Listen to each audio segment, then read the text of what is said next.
this is something I think everyone in medicine deals with on a regular basis. And basically, one of these encounters just filters into how I perceive the entire rest of the shift. And it is remarkable how negative the influence of one of these encounters could be. It's a day ruiner.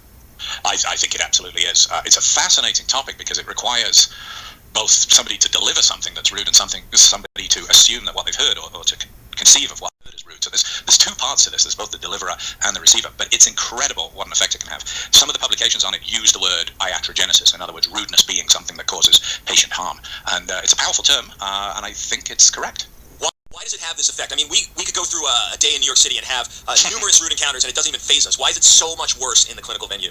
Well, that's a fascinating question. I may not have the answer. I would posit, though, that it's because we are experiencing life, but in a very distilled version in the emergency room or the ICU. In other words, just as you say, we experience all the same interactions, all the same crises, but they're just that much more amped up when you have a very sick patient. And so everything is magnified. But I think in addition to that, our Janus head, both our strength and our weakness as EM and ICU practitioners is that we are very engaged, that we do take this personally, which is why we do what we do. And therefore, when somebody attacks, whether it's our abilities, whether it's our sense of right and wrong, whether it's our sense of decency, our professionalism, these are conceived to be very personal attacks.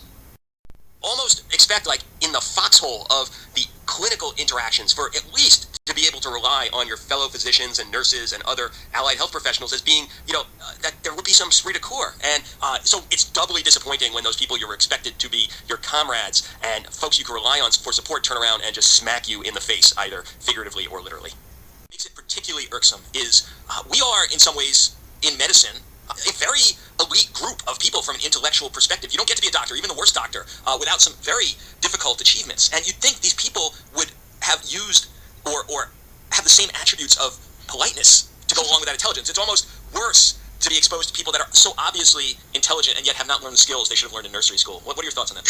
I think that's wonderfully put. We also portray ourselves as being somehow rock hard and armored when we go to work. And actually, one of the things I've increasingly learned about doctors and nurses, we have lots of wonderful traits, but along with that sort of sense of taking things personally, the myth of the imposter is very, very real in our profession. And so when somebody does attack us, one of the reasons we let them in is because there are chinks in our armor. So yes, I think you're absolutely right that it seems like awful behavior, especially when we're all trying to do our best. I think, though, both the awful behavior and the fact that we are sensitive is why this is such as I say, an iatrogenic issue, rudeness. But actually, it could be argued that there's a pervasive rudeness throughout our system, that bullying, if bullying's not too top shelf of a word to use, may occur from nurses to junior trainees. It may occur between nurses. There seems to be rudeness going in all directions, or if not rudeness, a lack of courtesy or a lack of civility. Just developing a society with courtesy and civility, and actually seeing that as a key medical attribute that we should look for with people that come in, but more importantly than looking for it with people that come in, we should foster it throughout. Because as you say, a lot of very, very decent, well-meaning people come into medicine and they pick up all of the medical knowledge and they kick out much of their humanity, and it's not what our patients deserve, what we want, what our family members want when we come home late at night. And it's a real loss if you lose your soul at the same time that you become the greatest technical doctor in your institution. When we look at communication, there's verbal communication that finally we're starting to put some effort into, but we're really only scratching the surface when we realize there's also paraverbal communication, in other words, the way you say it, so the volume, the emphasis.